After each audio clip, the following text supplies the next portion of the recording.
بسم اللہ الرحمن الرحیم رب اشرح لی صدری ویسر لی امری واحلل عقدۃ من لسانی یفقہوا قولی۔ ٹی وی ٹوڈے کی ریان رمضان سحر ٹرانسمیشن میں خوش آمدید۔ آج ہم آپ کے پاس حاضر ہوئے ہیں نکاح اسلامی معاشرے کا حسن کے موضوع پر۔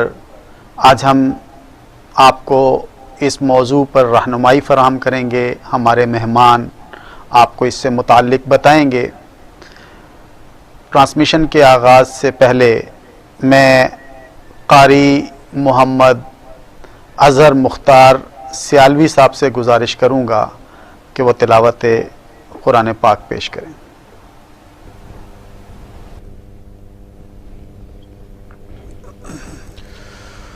أعوذ بالله من الشيطان الرجيم بسم الله الرحمن الرحيم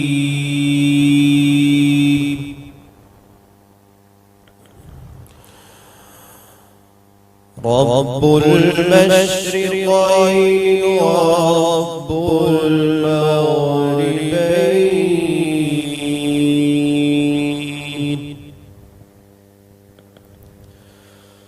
فبأي آلاء ربكما تكذبان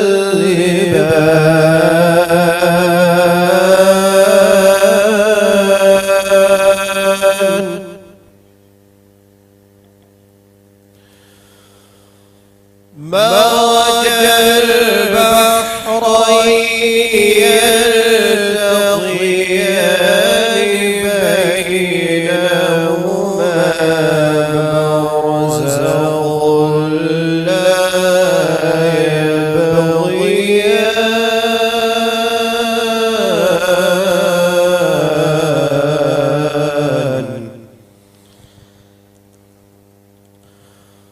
فبأي آلاء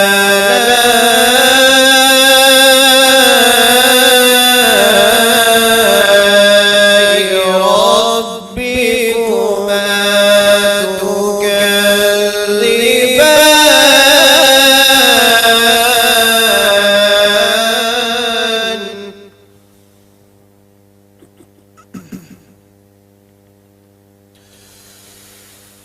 يخرج منهما اللؤلؤ والمرجان فبأي آلاء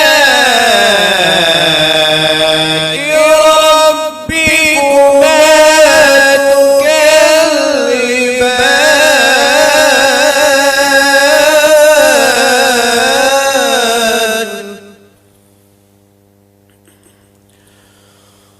وله الجوار المنشآت في البحر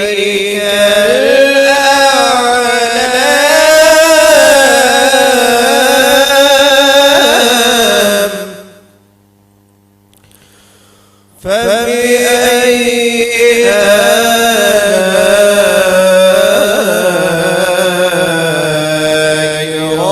ربكما تكذبان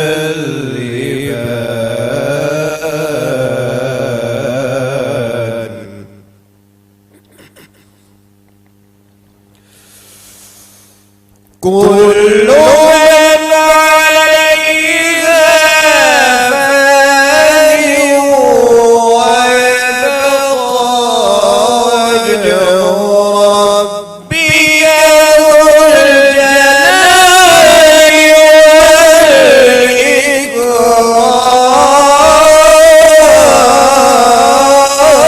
والإكرام فبأي آلاء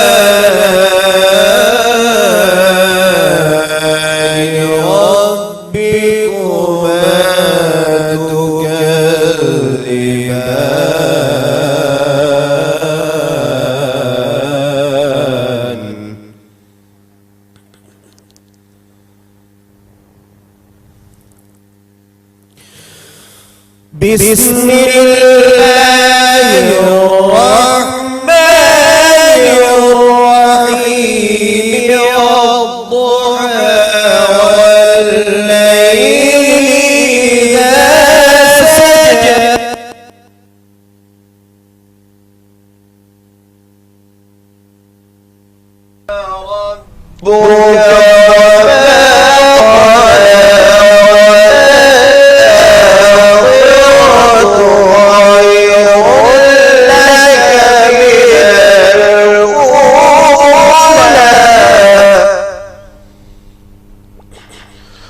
ولسوف يعطيك ربك فترضى ألم يجدك يتيما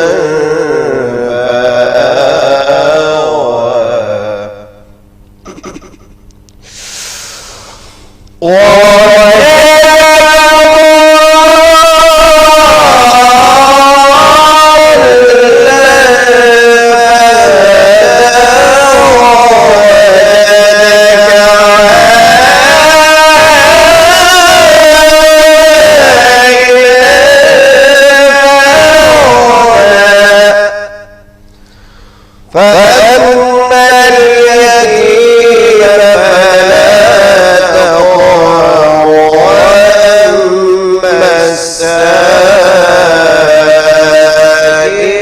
فلا تنهر وأما بنعمة ربك فحدث صدق الله العظيم. جزاک اللہ.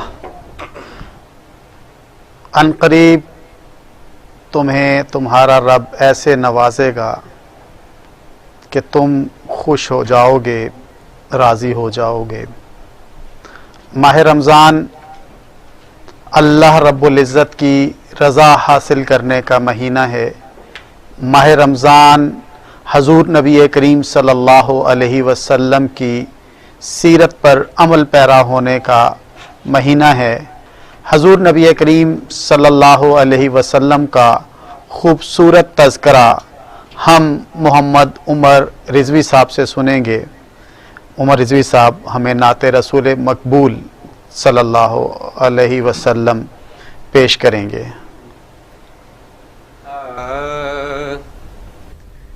روک لیتی ہے آپ کی نسبت،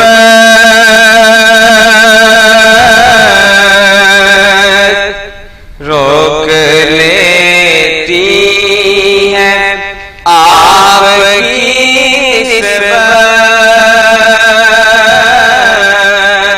تیرے چلتے ہیں یہ کرم ہے حضور کا پر آنے والے عذاب ٹلتے ہیں، یہ کرم ہے حضور کا آنے والے عذاب ٹلتے ہیں. بہت ہی پیارا شعر ہے کہ اب ہمیں کیا کوئی گرائے گا،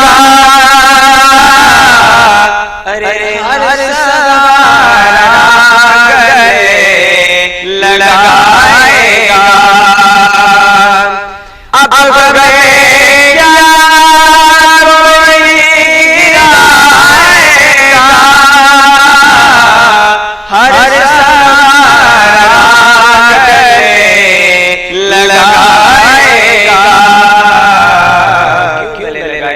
کیونکہ ہم نے پورے کو گرا لیا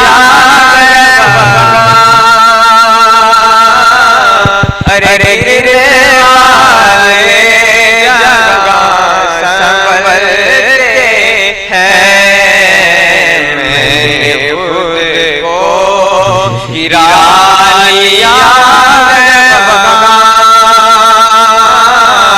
گرنے والے جگہ سنبھلتے گئے، یہ کرم ہے حضور کام پر آنے والے عذاب ٹلتے گئے، اور اپنی اوقات صرف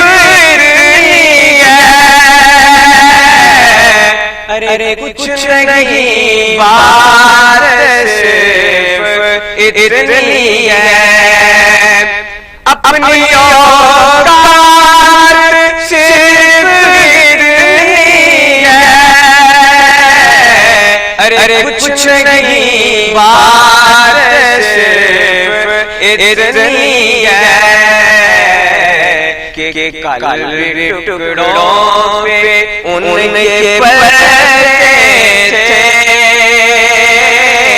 آج ٹکڑوں پہ ان کے پرتے ہیں، کل ٹکڑوں پہ ان کے پرتے تھے،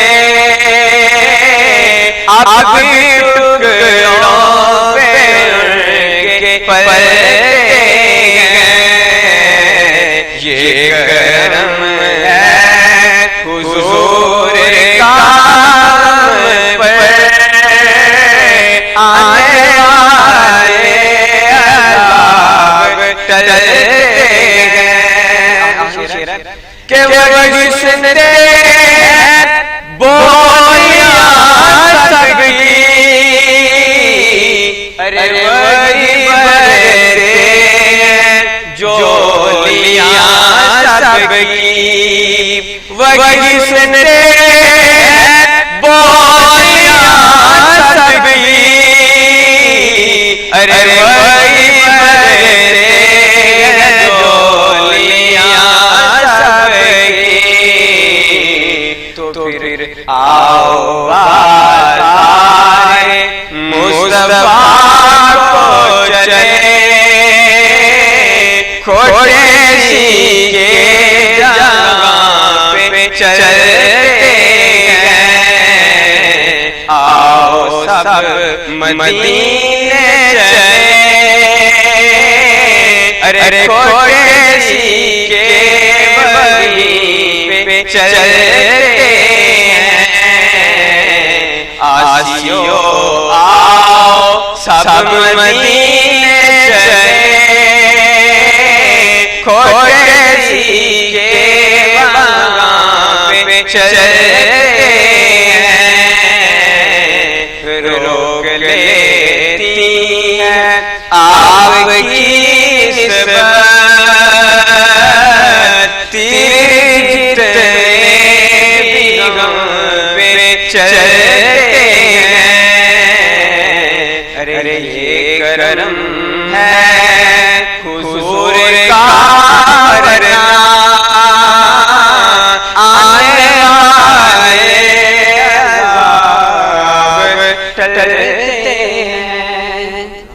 اللہ آؤ مل کر سب مدینے چلیں کہ کھوٹے سکے وہاں پہ چلتے ہیں، یہ حضور نبی کریم صلی اللہ علیہ وسلم کا فیضان ہے جو آج تک جاری ہے۔ 1400 سال گزرنے کے باوجود حضور نبی کریم صلی اللہ علیہ وسلم عذاب سے محفوظ کر دی گئی۔ ناظرین، آج کا ہمارا موضوع نکاح اور اسلامی معاشرے میں نکاح کی وجہ سے جو حسن قائم ہوتا ہے اس پر ہم تذکرہ کریں گے۔ ناظرین، کتنا خوبصورت رشتہ جو اسلام نے قائم کیا، عورت کو عزت عطا کی، شوہر کو ذمہ داری کا احساس دلانے کے لیے اس کو پابند کر دیا، اس کو نکاح جیسے مقدس فریضے سے متعلق نہ صرف آگاہ کیا بلکہ اس کی ذمہ داریوں کا تعین بھی کر دیا۔ یہ نکاح اتنا خوبصورت رشتہ ہے کہ ایک دن پہلے جو چیز آپ پہ حرام ہوتی ہے وہ اگلے لمحے اگلے دن آپ پر حلال ہو جاتی ہے.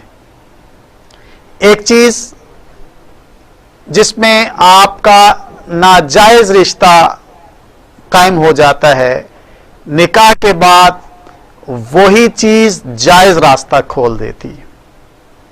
یہ اسلام نے ہمارے لیے ایک انعام بھی رکھا ہے اور ہمیں اس کی ترغیب بھی دی ہے. حضور نبی کریم صلی اللہ علیہ وسلم کا عمل اور حضور نبی کریم صلی اللہ علیہ وسلم کے اقوال موجود ہیں کہ النکاح من سنتی فلیس راغب من سنتی فلیس منی. نکاح میری سنت ہے، جس نے میری سنت سے روگردانی کی وہ ہم میں سے نہیں. یہ پاکیزہ رشتہ نکاح قائم ہونے سے لے کر اور مرنے تک قائم رہتا ہے. شوہر اپنی بیوی کے لیے دعا کرتا ہے، ربنا ہب لنا من ازواجنا. بیوی اپنے شوہر کے لیے دعا کرتی ہے، ربنا ہب لنا من ازواجنا. اور پھر ان دونوں کے رشتے کی وجہ سے اپنی ذریت کے لیے بھی آنکھوں کی ٹھنڈک طلب کی جاتی ہے. شوہر کی گھر آمد پر بیوی مسکرا کر استقبال کرتی ہے تو اس کو اجر سے نوازا جاتا ہے. شوہر کی آمد پر وہ اس کو ٹھنڈا پانی پیش کرتی ہے تو اس کو اجر سے نوازا جاتا ہے. شوہر سارا دن گھر سے باہر کمانے کے لیے جاتا ہے تو اس کا یہ عمل بھی اجر کے اندر شمار کیا جاتا ہے، حالانکہ وہ اس کی ذمہ داری ہے. حالانکہ بیوی کی ذمہ داری ہے شوہر کی خدمت کرنا، حالانکہ شوہر کی ذمہ داری ہے بیوی کے نان نفقہ کا اہتمام کرنا. لیکن اس پاکیزہ رشتے کی وجہ سے ہر چیز ایسی ہو جاتی ہے کہ اس سارے عمل کا جو ہے اللہ رب العزت اجر بھی دیتا ہے، اس کی جزا بھی دیتا ہے، اور اللہ رب العزت ایک دوسرے کو آنکھوں کی ٹھنڈک بھی بناتا ہے. لیکن یہی رشتہ اگر ناجائز تعلقات پر قائم ہو تو اس رشتے کو غلط انداز میں اس سے فائدہ اٹھانے کو حرام قرار دیا گیا ہے، ناجائز قرار دیا گیا ہے، بڑے گناہوں میں سے ایک گناہ قرار دیا گیا ہے. اس لیے پاکیزگی کا تعلق، پاکیزگی کا راستہ وہ یہی ہے کہ نکاح کو آسان کیا جائے، اسلامی معاشرے کے اس حسن کو مزید 4 چاند لگائے جائیں. ہم اس موضوع پر اپنی گفتگو کا سلسلہ جاری رکھیں گے. اس وقت ٹائم ہوا ہے ایک بریک کا. بریک کے بعد ہم اپنے مہمان کے ساتھ حاضر ہوں گے، ہمارے ساتھ رہیے گا.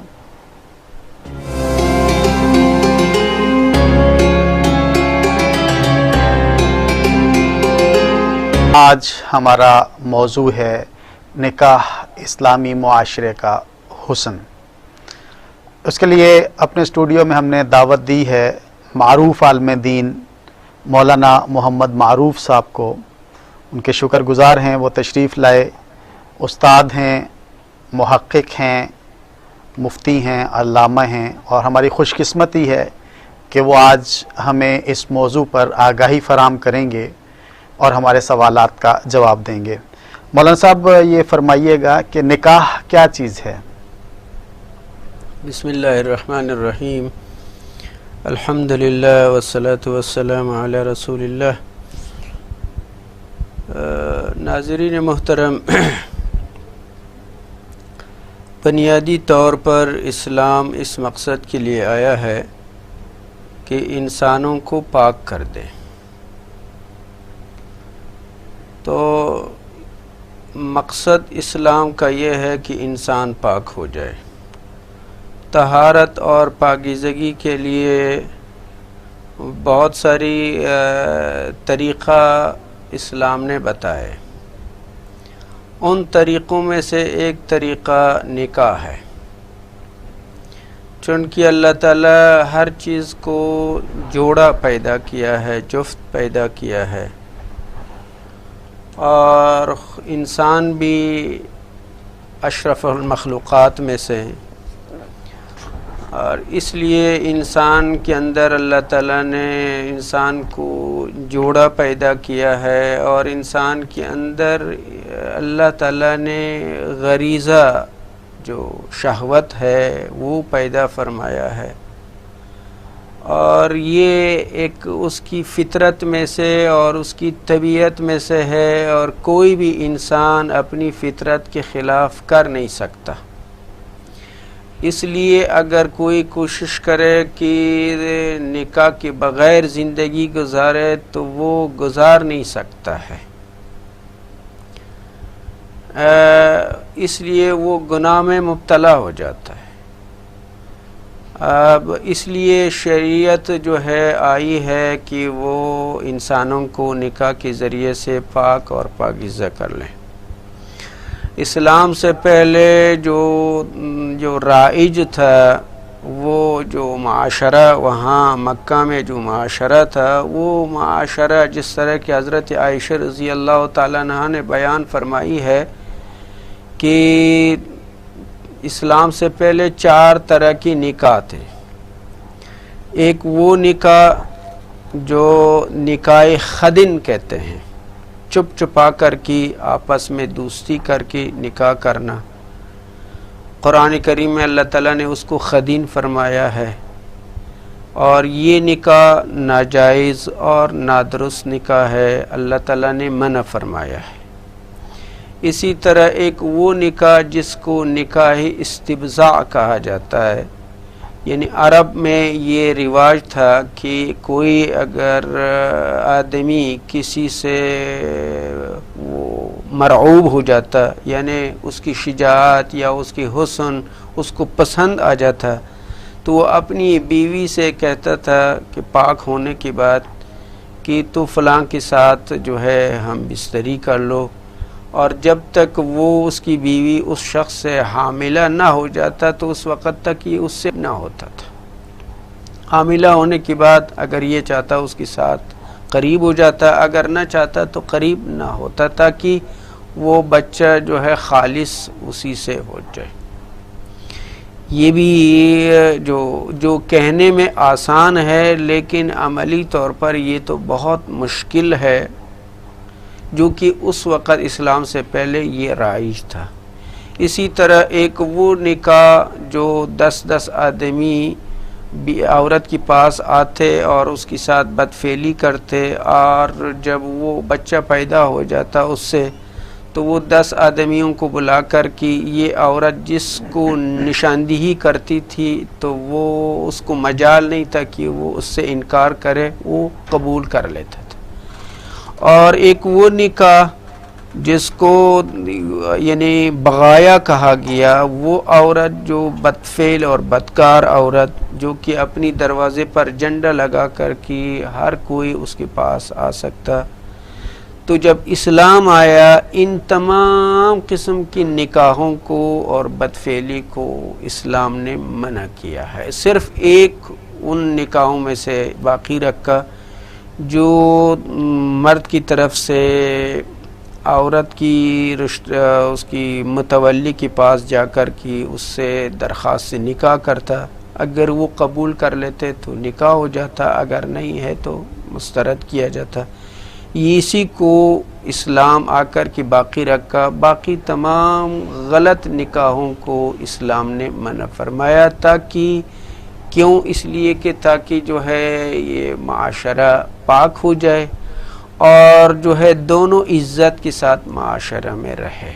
اس لیے جو ہے نکاح شریعت میں ایک مقدس رشتہ ہے، اور اس کو اللہ تعالیٰ نے قرآن کریم میں بھی کئی آیات میں، سورۃ بقرہ میں، سورۃ نساء میں، اور اسی طرح سورۃ جو ہے طلاق میں، اور کئی صورتوں میں اللہ تعالیٰ تفصیل کے ساتھ بیان فرمایا ہے، اور سورۃ نور میں باقاعدہ اور اس میں ترغیب بھی فرمایا ہے کہ تم جو ہے نکاح کر لو، اور اگر اگر فقر کی وجہ سے یا تندرستی کی وجہ سے نکاح نہیں کر سکتے ہو تب بھی نکاح کرو، اللہ تعالیٰ تمہیں اس نکاح کی وجہ سے غنی فرمائے گا۔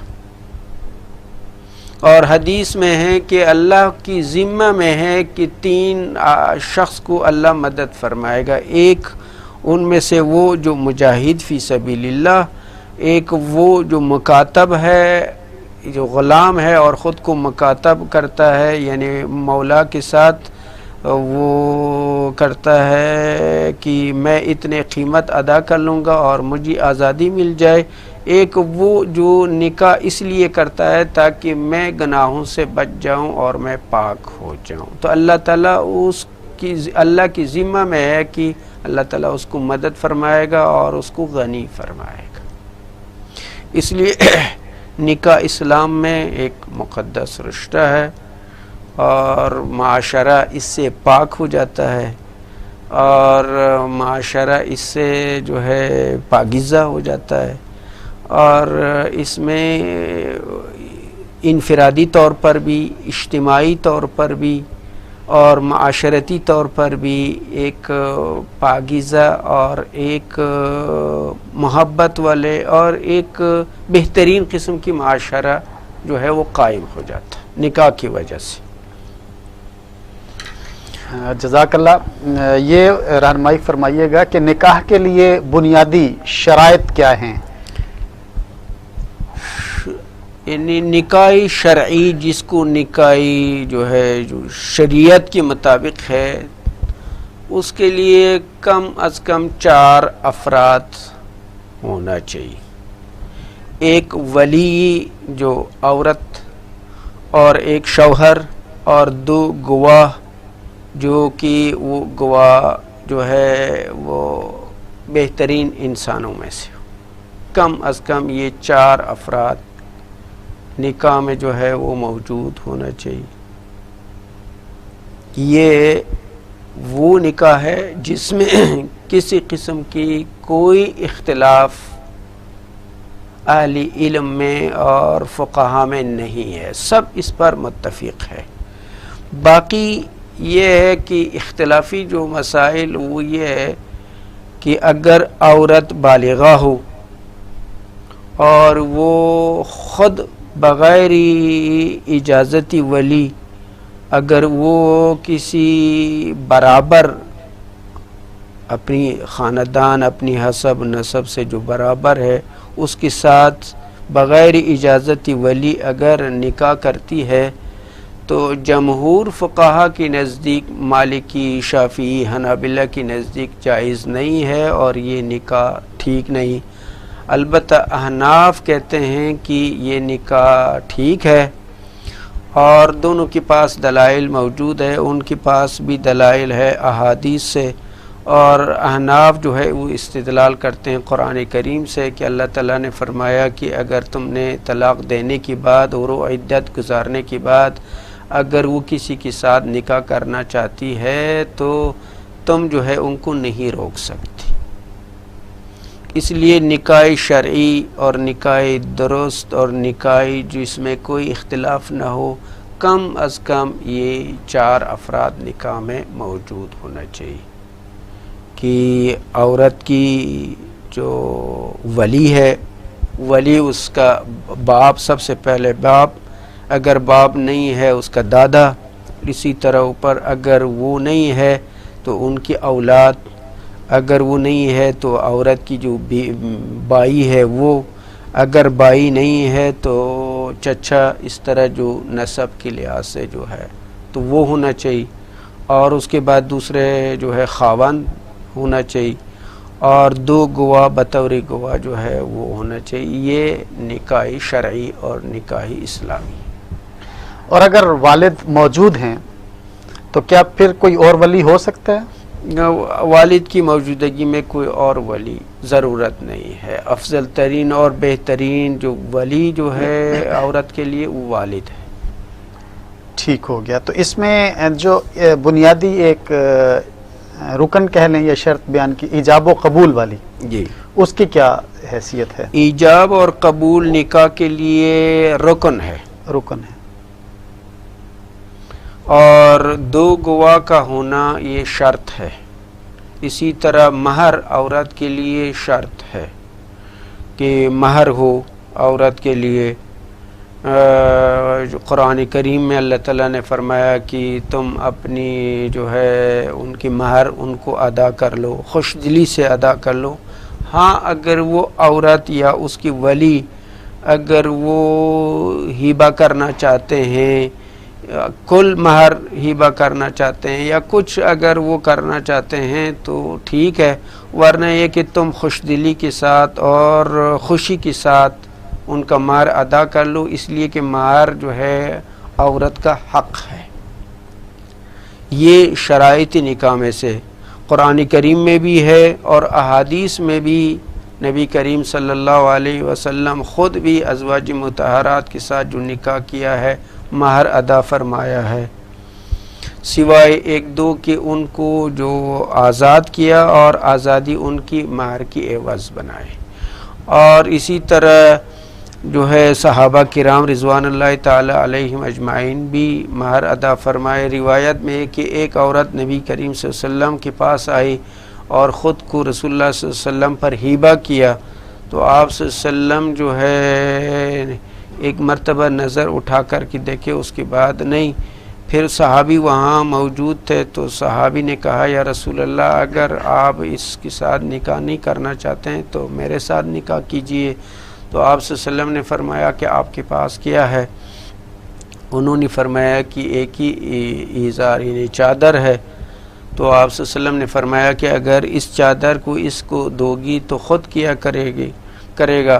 تو حضرت آپ صلی اللہ علیہ وسلم نے فرمایا کہ جاؤ کوئی چیز تلاش کر کے لاؤ، اگرچہ انگوٹھی کی ایک لوہا کیوں نہ ہو تلاش کر کے لاؤ. وہ بھی تلاش کر کے جب آیا خالی آیا تو آپ صلی اللہ علیہ وسلم نے فرمایا کہ آپ کے پاس قرآن ہے؟ تو فرمایا کہ ہاں فلاں فلاں صورت. آپ صلی اللہ علیہ وسلم نے فرمایا کہ جاؤ اس کو جو ہے وہ صورتیں سکھاؤ، تعلیم دو. تو اس لیے مہر جو ہے شرائط نکاح میں سے ہے. اور اسی طرح 2 گواہ کا ہونا یہ شرائط نکاح میں سے ہے. اور ایجاب اور قبول جو ہے یہ ارکان نکاح میں سے ہے کہ اس کے بغیر نکاح نہیں ہوتا.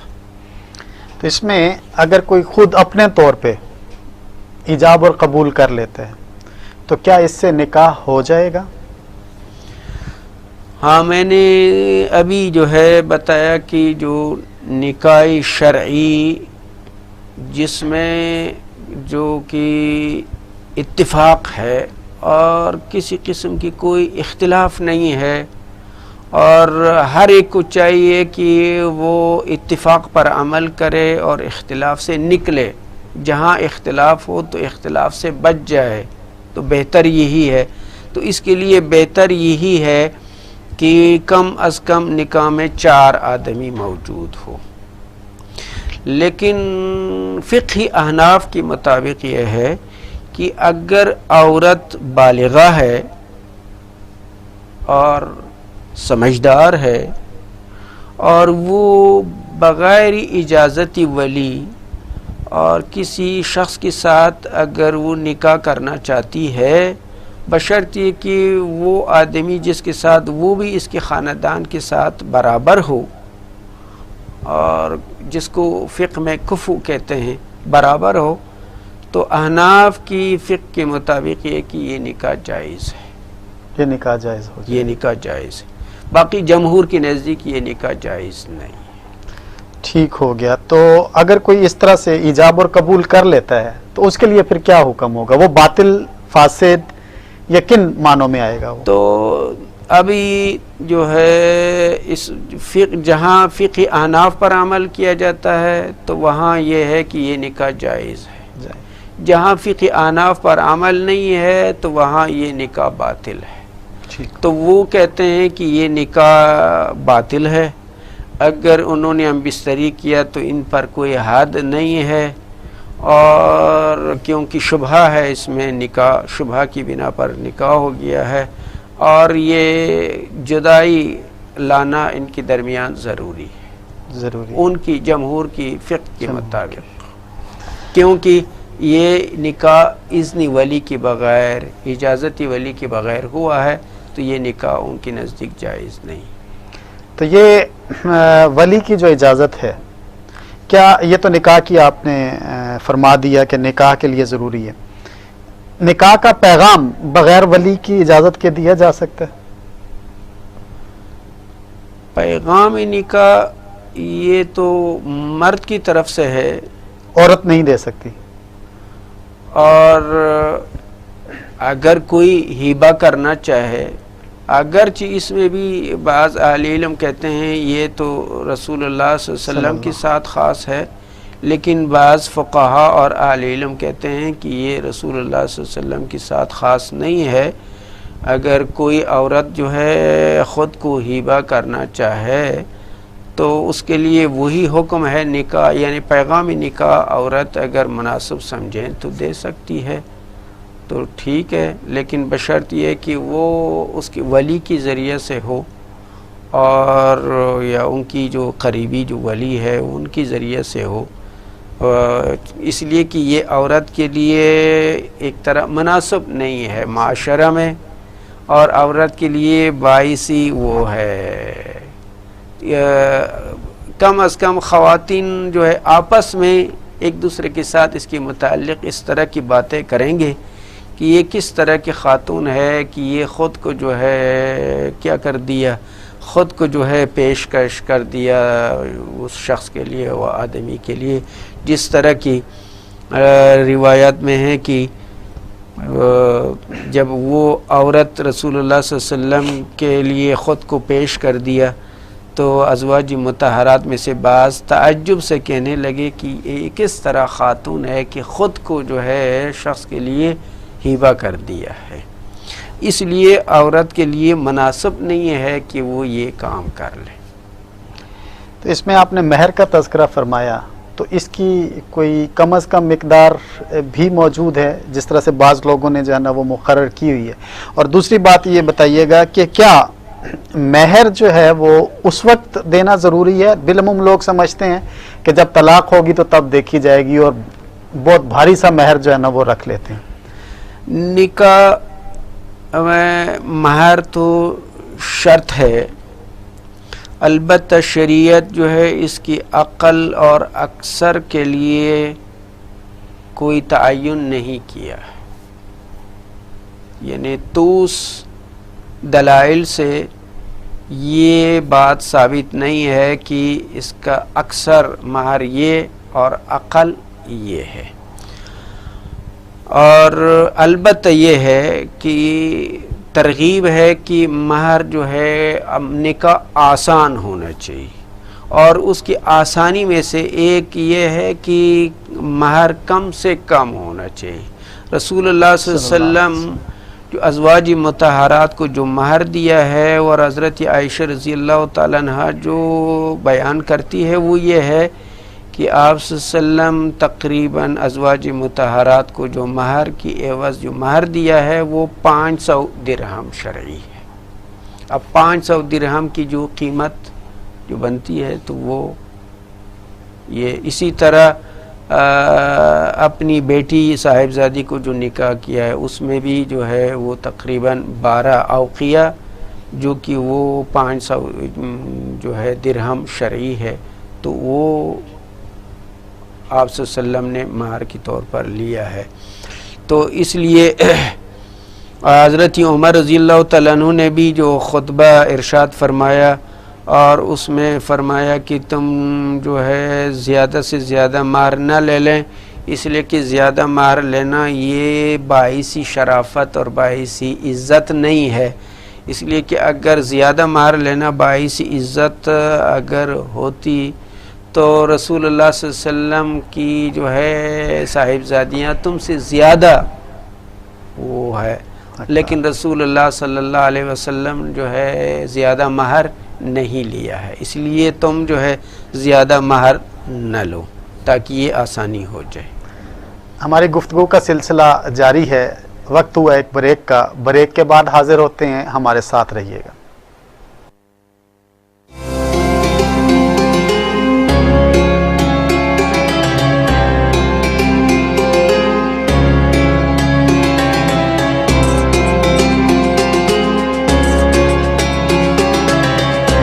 بہترین فیکلٹی کے ساتھ لاہور لیڈز یونیورسٹی ممکن بناتی ہے بزنس اسٹڈیز سے لے کر کمپیوٹر سائنسز، کامرس سے لے کر انجینئرنگ تک، کوالٹی ایجوکیشن، جاب پلیسمنٹ اور شاندار career path. Lahore Leeds University. Hazrat Abu ہریرہ رضی اللہ تعالی عنہ سے روایت ہے، انہوں نے کہا رسول اللہ صلی اللہ علیہ وآلہ وسلم نے فرمایا، جس شخص نے اپنے ایمان کے پیش نظر حصول ثواب کے لیے ماہ رمضان کے روزے رکھے، اس کے تمام گزشتہ گناہ بخش دیے جائیں گے۔ میں ہوں نوشے خان اور آپ دیکھ رہے ہیں پروگرام نیلی پیدیلا، کہ کریں گے لوگوں سے مزے مزے کی۔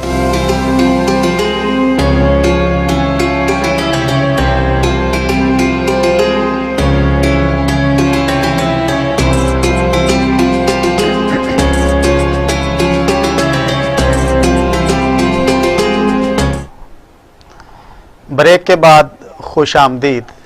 ہماری گفتگو کا سلسلہ جاری ہے۔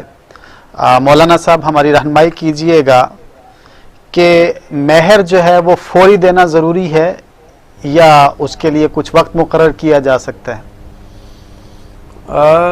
بسم اللہ الرحمن الرحیم، الحمدللہ۔ مہر دو طرح کے ہوتے ہیں، ایک کو مہری معجل کہتے ہیں اور دوسرے کو مہری مؤجل کہتے ہیں۔ مہر مقرر ہونے کی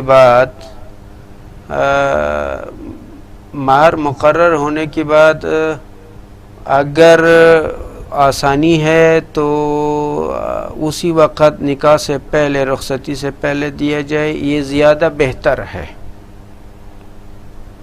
اس لیے بہتر ہے کہ اس میں کوئی اختلاف نہیں ہے، بلکہ سب اس پر متفق ہے کہ اگر جلدی دیا جائے مہر کو اور خود کو فارغ کیا جائے اور اپنی ذمہ داری کو ادا کیا جائے، یہ زیادہ سے زیادہ بہتر اور اولیٰ ہے۔ لیکن اگر اس وقت تنگی ہے یا کوئی پرابلم ہے، کوئی بامر مجبوری، تو اس کو جو ہے بعد میں بھی دیا جا سکتا ہے، اس کو مہری مؤجل کہا جاتا ہے۔ کتنا عرصہ تک اس کو جب ملتوی کیا جا سکتا ہے؟ ذمہ داری ہے، جب بھی وہ قادر ہو جائے، جب بھی وہ مطلب ہے کہ اس کے پاس آ جائے، آسانی ہو جائے، یعنی کوئی عرصہ متعین نہیں، جب بھی وہ۔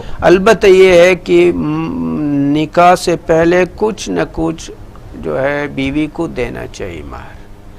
امام مالک رحمۃ اللہ علیہ کا قول ہے کہ جو آدمی بغیر مہر دیے بغیر وہ جو ہے بیوی کے ساتھ ہم بستری کرتا ہے تو گویا کہ وہ زنا کرتا ہے۔ اس لیے احتیاط اور بہتر اور اولیٰ یہی ہے کہ انسان نکاح کرنے سے پہلے کچھ نہ کچھ اپنی بیوی کو دینا چاہیے، تاکہ اس سے بھی نکل جائے، کسی قسم کی کوئی شبہ اور شکوک باقی نہ رہ جائے۔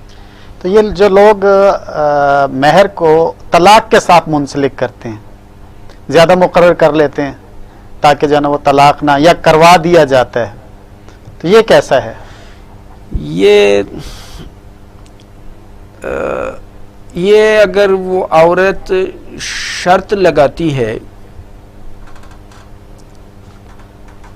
اور اس شرط کو خاوند جو ہے قبول کر لیتا ہے تو پھر اس شرط کے مطابق عمل کرنا ضروری ہے، بشرط یہ کہ کوئی بھی شرط قرآن اور سنت کے خلاف نہ ہو۔ اگر شرط قرآن اور سنت کے خلاف ہے تو پھر وہ شرط قبول نہیں، لیکن اگر وہ قرآن اور سنت کے خلاف نہیں ہے اور وہ شرط لگاتی ہے بوقت نکاح، تو وہ مرد جو ہے اس شرط کو قبول کر لیتا ہے، تو پھر وہ اس شرط پر عمل کرنا مرد کے لیے ضروری ہے۔ ان کی شرائط میں سے مثلا یہ ہے کہ مہر اس لیے زیادہ تاکہ یہ اس کو طلاق نہ دیں، یا وغیرہ اس طرح کی شرائط جو ہے، تو پھر ٹھیک ہے، وہ مرد اگر قبول کر لیتا ہے تو اس کے مطابق جو ہے پھر اس کو چاہیے کہ اس پر عمل کرے اور اس کے خلاف کام نہ کرے۔ تو اس معاملے میں بعض اوقات یہ ہوتا ہے کہ جو مرد ہے اس کا جو بڑا ہے وہ مہر مقرر کرتا ہے، یعنی بعض اوقات دولہا کو پتہ بھی نہیں ہوتا کہ میرا مہر کیا ہے، تو اس کی کیا حیثیت ہے؟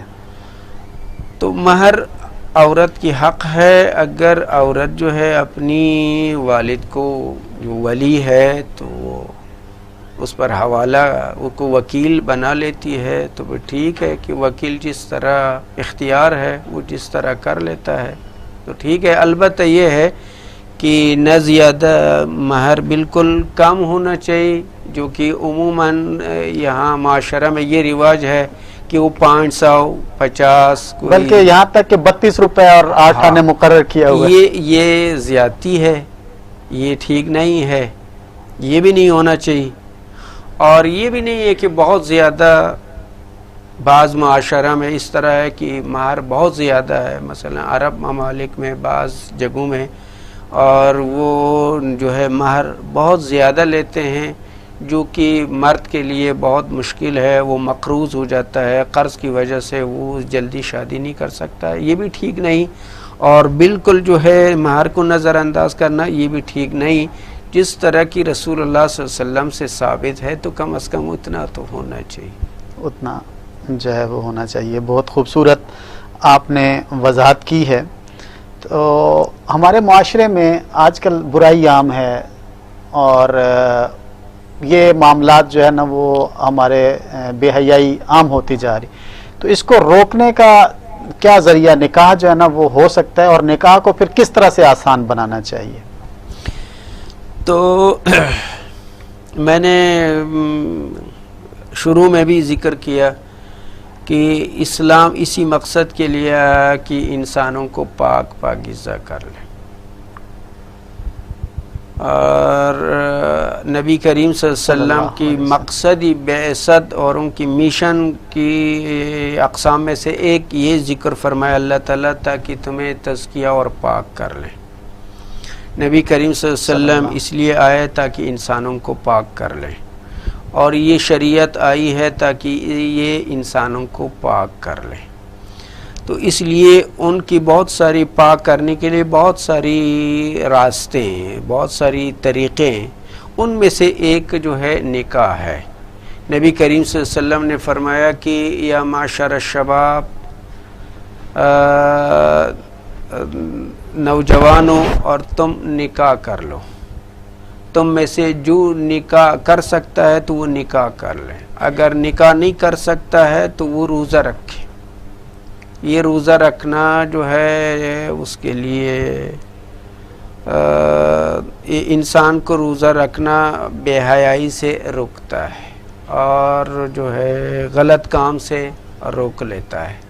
اس لیے آپ صلی اللہ علیہ وسلم نے خصوصی طور پر جوانوں کو حکم کیا کہ تم جو ہے نکاح کر لو، اگر نکاح نہیں کر سکتے ہو تو روزہ رکھو.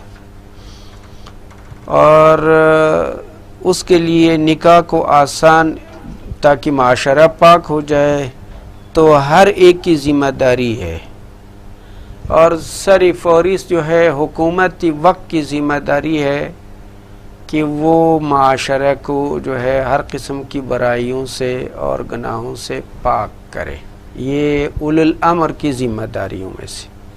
اس لیے شریعت کہتی ہے کہ اجتماعی نکاح ہو، اور اگر کوئی ادا نہیں کر سکتا ہے بیت المال سے ہو، بیت المال میں سے، اور کوئی جو ہے مہر نہیں دے سکتا ہے، کوئی اس کو قرض دیں، اس کو کے لیے آسانی بنائیں، بیت المال میں سے ادا کر لیں. اسی طرح اس کے بعد جو ہے معاشرہ کی ذمہ داری ہے کہ جو صاحب حیثیت ہے وہ حضرات اس پر جو ہے فکر مند ہونا چاہیے. اسی طرح جو گھر ہے، والدین ہے، تو ان کو چاہیے کہ اپنی جو ہے ذمہ داری کو محسوس کرے، اور اولاد جو بالغ ہو جائے تو کوشش کرے کہ جب بھی مناسب موقع مل جائے تو نکاح کرائے، اور اس کو نہ دیکھیں کہ جب یہ تعلیم سے فارغ ہو جائے اس کے بعد، یا ہے کہ اس کے پاس کوئی جو ہے وہ آ جائے جاب آ جائے، کوئی مطلب ہے کہ ذمہ داری آ جائے، کاروبار کرے اور اس کے پاس جو ہے وہ ہو جائے، اس کے بعد شادی کر لیں. تو یہ البتہ وہ شرائط ہے جو ہم نے اپنے اوپر لاگو کیا، جو کہ شریعت میں یہ چیزیں نہیں ہے. شریعت میں اللہ نے یہ فرمایا کہ اگر تم مطلب ہے کہ فقر کی وجہ سے نہیں کر سکتے ہو تو نکاح کر لو، اللہ تعالیٰ تمہیں غنی بنائے. یہ تو بہت بڑی خبر ہے، بہت بڑی خوشخبری. سورۃ نور میں این یکونوا فقراء یغنیکم اللہ. مختصراً جواب دیجئے گا کہ منگنی کی کیا شرعی حیثیت ہے، اور دوسرا نکاح سے پہلے ایک دوسرے کو دیکھنے کے بارے میں کیا حکم ہے؟ منگنی ایجاب و قبول ہے، ٹھیک ہے، وہ پیغامی نکاح ہے، اور اس کی طرف سے یعنی لڑکے کی طرف سے ایک طرح کی پیغامی نکاح ہے، اور اس کے بعد جو ہے جو لڑکی والے جو ہے وہ دیکھیں گے اور اس پیغام کو نفی میں جواب دیں گے یا ہاں میں جواب دیں گے. اس کے بعد پھر یہ اس کو ایجاب و قبول کہا جاتا ہے. اور اس کے بعد جو کہ کیا سوال کیا اب میں نے کہا تھا کہ دیکھ سکتے ہیں نکاح سے پہلے ایک دوسرے کو. ہاں البتہ دیکھ رسول اللہ صلی اللہ علیہ وسلم کی احادیث کی روح سے یہ ہے کہ دیکھ سکتے ہیں، لیکن اس کے لیے فقہا اور اہل علم اس کو یہ بیان کرتے ہیں کہ بشرط یہ ہے کہ وہ انسان جو حقیقتاً نکاح کرنے کا ارادہ رکھتا کر چکا ہو، عزم کر چکا ہو، ارادہ کر چکا ہو کہ میں نکاح کروں گا. ہاں اس وجہ سے نہیں ہے کہ صرف دیکھنا ہو اور اس کے بعد ان کا نکاح کرنے کا مقصد نہ ہو، یہ نہ ہو. بہت شکریہ مولانا صاحب، آپ نے بہت اچھے طریقے سے ہمیں نکاح کے مسائل سمجھانے کی کوشش کی. اللہ کرے کہ ہمارے معاشرے میں نکاح آسان ہو جائے اور معاشرہ اس طرح سے خوبصورت بن جائے. ناظرین، اختتام سے پہلے محمد عمر رضوی صاحب سے نعت رسول مقبول سنتے ہیں.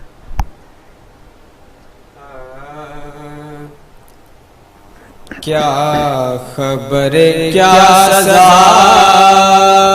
مجھ کو ملتی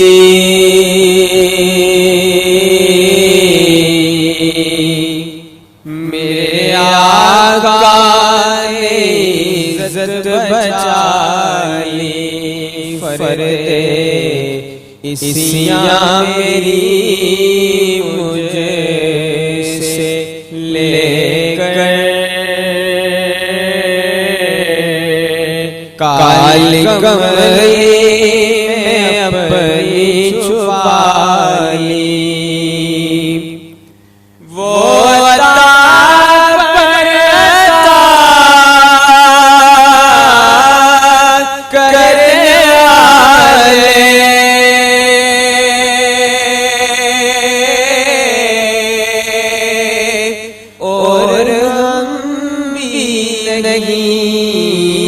ٹلنے والے جیسی چوکھٹ ویسے بھکاری جیسا داتا ویسے سالی جیسی چوکھٹ ویسے بھکاری جیسا داتا ویسے سالی میں مدینے سے کیا آیا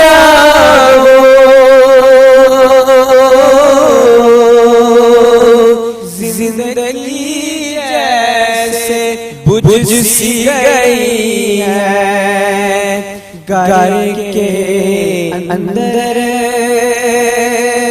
فضا سنی سونے گھر کے باہر سما کالی کالی میری عمر بس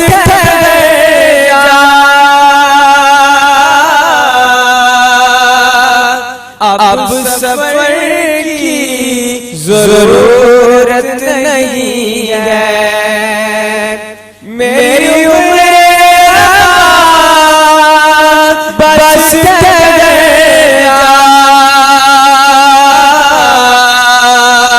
اب سفر کی ضرورت نہیں ہے ارے ان کے قدموں میں میری جبی ہے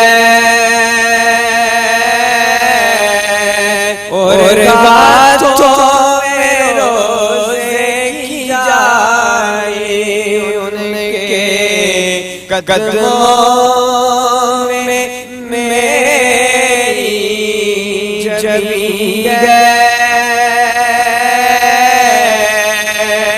اور باتوں میں روزے کی جائے کیا خبر کیا سزا مجھے کو ملتی میرے آقا نے عزت بچائی فرتے اسیاں میری مجھے سے لے کر کالی کملی میں اپنی چھپالی. ماشاءاللہ. ناظرین، آج کی گفتگو کا سلسلہ یہیں پر ہم ختم کرتے ہیں. اپنے اگلے پروگرام کے ساتھ، اگلے موضوع کے ساتھ اگلی سحری میں حاضر ہوں گے.